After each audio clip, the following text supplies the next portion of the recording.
परळी शहरात खुलेआम अंधश्रद्धेचा उच्छाद सुरू असल्याचं एका प्रकारावरून उघडकीस आलं असून शहरात सप्तशृंगी देवीच्या मिरवणुकीत भर रस्त्यात सार्वजनिक ठिकाणी कोंबड्याचा बळी देण्यात आला आहे।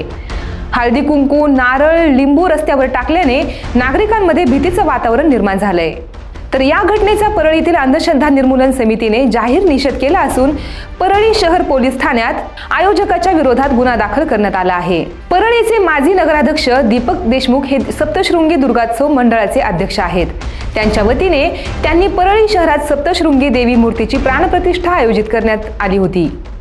या निमित्ताने परळी शहरातून भव्य मिरवणूक काढण्यात आली होती।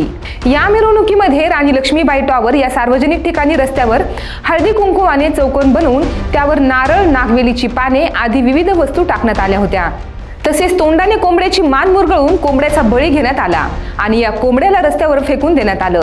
तर महाराष्ट्र अंधश्रद्धा जादूटोणा विरोधी कायद्यानुसार सार्वजनिक ठिकाणी अशा प्रकारे पशुहत्या करून अंधश्रद्धा पसरवणे हा दखलपात्र गुन्हा असून या घटनेचा अंधश्रद्धा निर्मूलन समितीने जाहीर निषेध करण्यात आलेला आहे। अशाच महत्त्वपूर्ण बातम्या पाहण्यासाठी पाहत रहा लोकाशा टीव्ही न्यूज चॅनल आणि आमच्या चॅनलला लाईक, सबस्क्राईब आणि शेअर करायला विसरू नका।